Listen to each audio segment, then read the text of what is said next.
Hi guys, welcome back to my channel. My name is Lauren, and today we're going to be doing the book haul of 2025 part 2. I'm trying to get caught up on all the books that I've bought this year in the past because I actually went book shopping today. I went book shopping yesterday with my daughter for her birthday, and I picked up some books too. And then today on my lunch break, where I went and ate lunch, there is a half-priced books right next door. So of course I had to go. So I need to get caught up on the books that I already purchased this year, so that way we can be living in real time together. So we're just gonna get started. We're gonna go. The first book I picked up this year for this video is 1984 by George Orwell. It was on, if you watched my introductory video to this channel, you will know that reading like classics and like intellectually compelling books is something that is on my goals for this year. So I definitely want to read this book sometime this year. I think this might be like a more like summery read for me. Like I might read it like in August, and I actually might read this book on my Kindle because the pages are like really small. Like the width of the pages are really small, and the words themselves are really small. And because the pages are smaller, like when you open the book, it's really like taut, like it has like deep grooves, and I don't know, it's just not like pleasing to the eye. So I might just keep this book in pristine condition because it is a really nice book, and already just from doing that I've already kind of like cracked the spine a little bit. And because the spine is black, when the spine cracks it leaves like a white streak through it, and I want it to look nice on my shelf. And it's just like a really small book, like my hand is as big as the book. So I will definitely read this book this year. I don't know why, I'm just feeling like this is an August read. I don't know what that's about, but I will definitely read this on my Kindle for sure. The next book I picked up that isn't necessarily a classic today, but I think will one day be considered a classic, is Clara and the Sun. I'm not even going to try to pronounce the author's name, but I have heard really, really wonderful things about this book. I think that we follow a robot. She is in a storefront. She is for sale, and she watches humans go back and forth from the storefront, and she is waiting for someone to purchase her and take her home. And she kind of observes the behavior of the humans that are outside on the street, but also the people who come into the shop. So she is really excited and optimistic about being purchased by a human family, even though I guess the robots around her kind of are warning her not to get too invested in humanity. This book just kind of explores our world through the eyes of a robot and what it means to love, what it means to have humanity, what it means to have family, what it means to have connections in a world that is so much geared towards computers and AI and technology. So I think this is going to be a really interesting read. I think it's going to be a thought-provoking read. I'm really excited to read this book. And I do think that they're making either a TV show or a movie out of this book as well. So that's another like motivation to get it read. The next book I picked up this year is The Picture of Dorian Gray by Oscar Wilde, and I really enjoy this cover. It's kind of like ominous, and it says, "How sad is it? I shall grow old and horrible and dreadful, but this picture will remain always young." I don't really know anything about this book. Like, I couldn't even begin to tell you what it's about. So I'm really excited to read it. I feel like this is another summery read. I don't know why. I just feel like classics should be read in the summer. I don't know where I picked up on that vibe, but that's just the vibe that I get from classic books. Like they're just, maybe except for like Dracula or something, but I just feel like classic books just have like a summery vibe to them. I don't know. Another book I picked up earlier this year is A Crown So Silver. This is the second book to A Feather So Black. I'm not sure what the actual, oh, here we go. The series is called Fairful. A Feather So Black was really interesting to me. I read it on my Kindle, but I felt like that book, to me, that was the most lyrical book that I've ever written. I felt like the writing was very like flowery and like very fairy tale-esque. Like some of the things that I read, I had to reread it because I was like, wait, what is going what is going on? Just because the language used was just really flowery. Like it is what in my mind, I think this must be what lyrical writing is like, because it just felt very fairy tale-esque. It was definitely leaning towards like a darker fairy tale for sure, but very fairy tale-esque, very just like fluffy writing. I don't know. But with that being said, I did really enjoy the story. I thought it was a great story. I loved our characters. I loved like the premise of the book. I am very excited to continue the story. I do think that this one is going to be more spicy. The next book I picked up is The Lies of Alma Blackwell. I did get this book off of bookoutlet.com. I thought the cover was just phenomenal. But it says, "We do what we must to survive. We always have. That is what it means to be a Blackwell." Basically, the Blackwell family is a family of witches, and her grandmother is on her deathbed. And so she is 17 years old. What's her name? I forgot. Okay, yeah, so her name is Nev. She basically has to run an entire manor, which is wild to think because she's 17 years old, and here comes this random guy. He is going to be a tour guide for the Blackwell House of Spirits. She does not trust him, but she's desperate for this position to be filled. I mean, she's got to get to freaking high school, you know?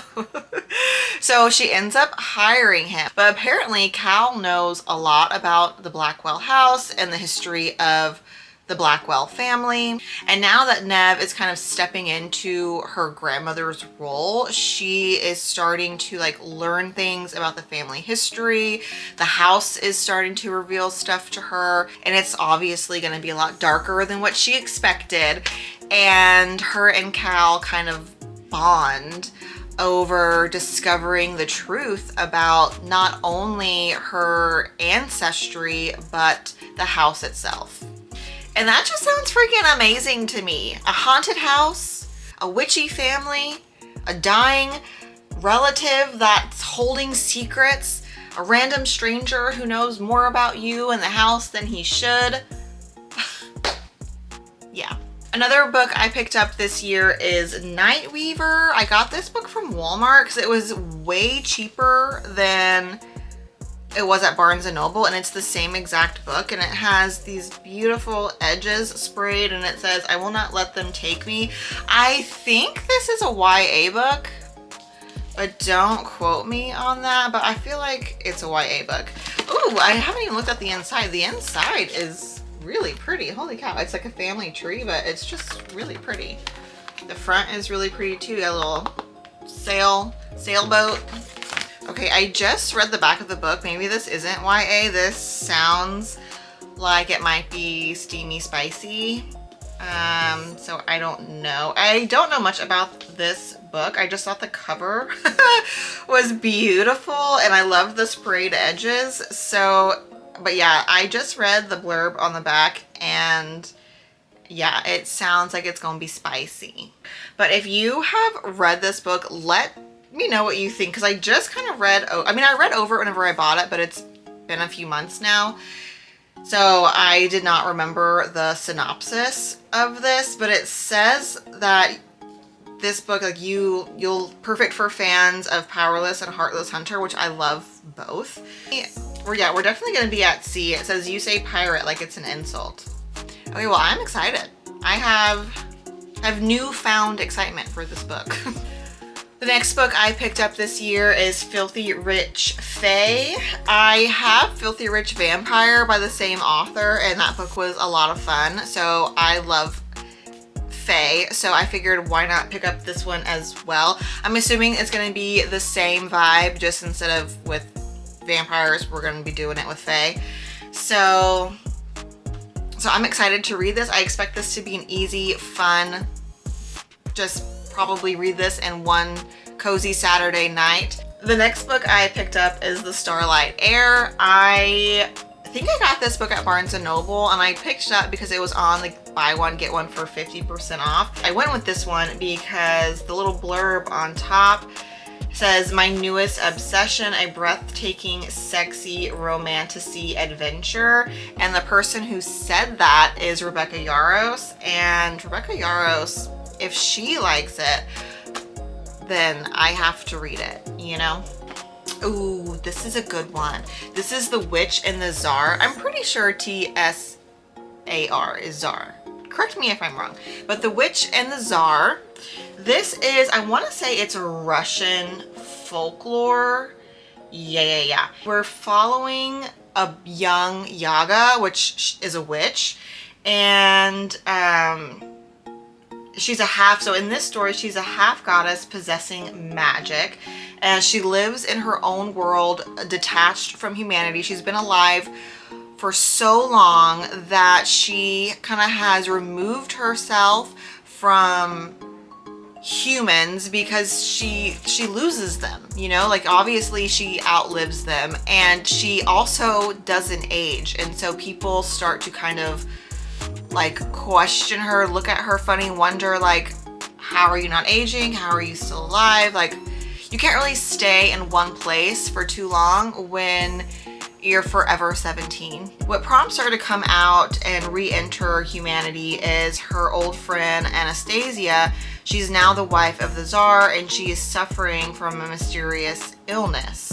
And Yaga, when she visits Anastasia, she realizes that the fate of Russia is tied to her old friend Anastasia, and Yaga must step out of the shadows to protect the land she loves. So this story is kind of about friendship. It's obviously, I don't know if I would call it a quest, but it's definitely about fighting for what you love, fighting for your friends, fighting for your country, fighting for your land. You know, all of those kind of like tropes are bundled into one thing here in this book. So I picked this book up because I thought it just sounded so interesting. I love history, I love historical fiction, but I love when an author makes it magical. I am just really excited to see what that is all about. The next book I picked up this year is called Hester. I thought the cover of this book was just gorgeous. I got this off of bookoutlet.com as well. And it says, who is the real Hester Prynne? So basically, we have a woman who is not named Hester. Her name is Isabel, and she travels to the New World with her husband in the early 1800s. Her husband, Edward, has an apothecary, and he has fallen under the spell of opium. So they're coming to America to get a new life, have a fresh start, all the things that you do in hopes when you come to America. That's what they're doing. When they arrive to America, her husband like up and randomly leaves her to join a traveling like medical team. Now that she's left alone, she has to fend for herself. She's got to make money, she's got to eat, she's got to live somewhere. So she meets a young Nathaniel Hawthorne, and the two are instantly drawn to one another. But he is a man haunted by his family's role in the Salem witch trials. While she is a skilled needle worker troubled by her own mysterious talents. Of course, they fall in love. They have an attraction with one another. As weeks pass, Edward's safe return seems unlikely, and Nathaniel and Isabel grow dangerously close. Together, they are a muse and a dark storyteller, the enchanter and the enchanted. But which is which? In this synopsis, we don't talk about a Hester.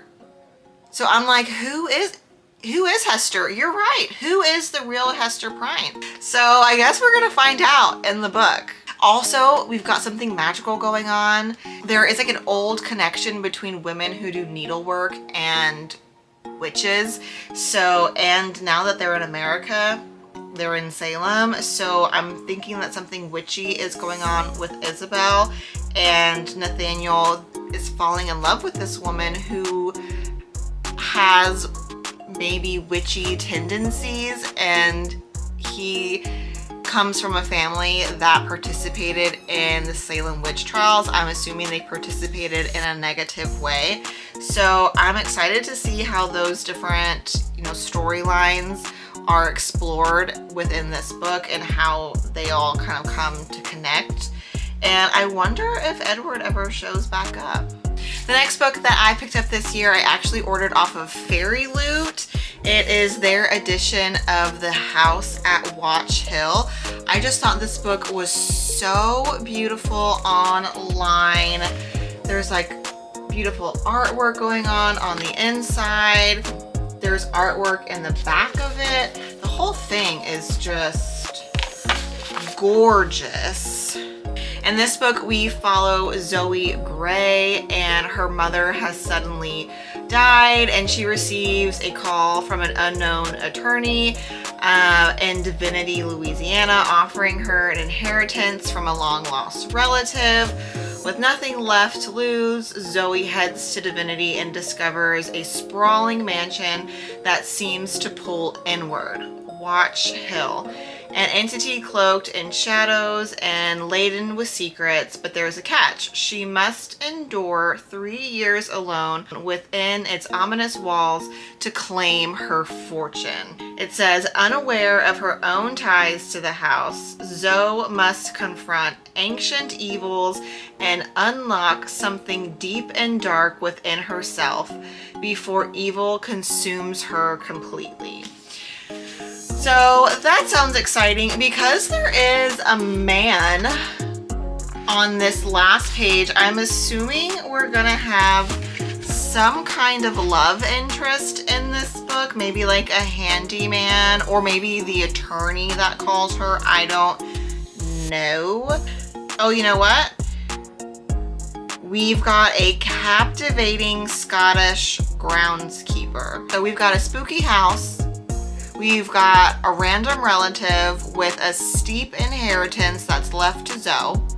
She's got to live in this house alone for 3 years, and the mansion is full of mysteries. We've got a sinister red-eyed owl, a captivating Scottish groundskeeper, and doors that go to nowhere. So sounds like something I want to read. The next book I picked up this year I got from bookoutlet.com. It is called Cunning Folk. I'm not quite sure if this book is like historical fiction or historical fantasy, or I don't know if this is actually classified as fiction. Because it says a vibrant look at a distant but strangely familiar time that overturns our assumptions about the history of magic. So it kind of goes through history and how history defined cunning folk, and how they weren't the same as witches, because the cunning folk used things like intuition and healing magic to perform things like giving birth, or like a midwife. They weren't venerated the way that like popes or religious figures were, or saints. but they also weren't feared like how witches were feared. So I think that this book just explores that type of magic, that type of historical figure that we call the cunning folk. So I think that that sounds exciting. Yeah, I definitely don't think that it's fiction though. We explore Queen Elizabeth I astrology chart. So things like that. It says, charming in every sense, Cunning Folk is at once an immersive reconstruction of a bygone era and a thought-provoking commentary on the beauty and bafflement of being human. So that sounds really cute, really charming. It says, life in the era of practical magic. The next book I picked up is Black Woods, Blue Sky. I do not remember where I got this book. Maybe Barnes & Noble? I honestly don't know. But in this book, we follow a woman named Birdie. She is a single mom. She works at like a diner type of thing in Alaska. She longs to be with nature. She wants, if she could, she would escape to the woods and never come back to civilization, but she does have a young daughter. Within the town that she lives in, there is a man, Arthur Nielsen, and this man, he does live within the woods. He's definitely a nature man. And everyone in the town thinks that he's weird. Like they think that he's got like a bad vibe. But Birdie, she is drawn to him. She's drawn to the life that he lives. And she also doesn't fear him because he saved her daughter at one point. She was lost in the woods, and this man, Arthur, brought her daughter back to her, brought her back to safety. And I guess throughout the book, we kind of see a relationship develop between Birdie and Arthur to the point that Birdie moves to this remote cabin that Arthur lives at, brings her daughter, and they move out there. And she quits her job at the diner and she's just like homesteading. She's living off the land. She's living her best life until she discovers that Arthur is much more mysterious and dangerous than she could have ever imagined, and that a fairy tale like the Alaska wilderness can be as dark as it is beautiful. And last but not least, the next book that I have picked up within the year of 2025 is Witchcraft for Wayward Girls. I have heard so many good things about this book. I have watched a couple people's reviews on YouTube, and I actually watched a panel about this book as well, and they had nothing but great things to say about it. So I'm really excited to read this book. I do plan on picking this book up probably in May. My April TBR is already set and this was not on it, but it is on my radar to read soon. So if I do find myself having some extra time in April to pick up another book, I probably won't finish it in April, but if I do have some time to pick up a book that isn't on my TBR, this is definitely a high contender for I might read you sooner than expected. So if you haven't heard much about this book follows young girls. They are attending like a boarding school, and the young girls all are pregnant, and they go to this school to have their babies and not become mothers.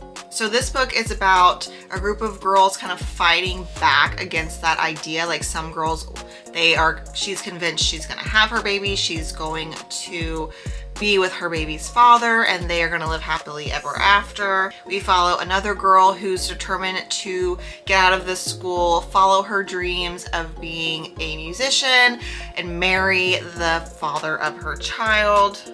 And another girl who's, I think, the youngest in the group. She's only 14, and she doesn't talk, but she is mentioned in the blurb, so she's obviously going to play a key part in the story. And our main character her name is Fern, and she is 15. So all of these girls are teenagers. So yeah, I think that this sounds really good. The first part of the blurb, it says, they call them wayward girls, loose girls, girls who grew up too fast, and they're sent to Wellwood House in St. Augustine, Florida, where unwed mothers are hidden by their families to have their babies in secret, to give them up for adoption, and most important of all, to forget any of it ever happened. And I think how like the witchcraft part comes in is that Fern meets a librarian who gives her an occult book about witchcraft, and power is in the hands of the girls for the first time in their lives. But power can destroy as easily as it creates, and it's never given freely. There's always a price to be paid, and it's usually paid in blood. I think it sounds so good. Alrighty guys, well thank you so much for joining me for part 2 of my 2025 book haul. That pretty much sums it up for the books that I've previously purchased. There are a few books that I have kind of just like floating around, but they're on shelves and I will talk about them when I read them. So it's not like they're going to be forgotten. They will be shown love eventually, but this is the bulk of the books that I purchased in 2025, and they're all like stacked right here, and I'm just like, wow, that is a serious haul. I have shelved some of them right next to me, but the bulk of them are right here like at my feet, and I'm just like, where am I gonna put them? But that's a problem for another day. But I appreciate you guys so much for watching today's video. Go ahead and like and subscribe if you haven't already. And yeah, I will see you guys in the next one. Bye.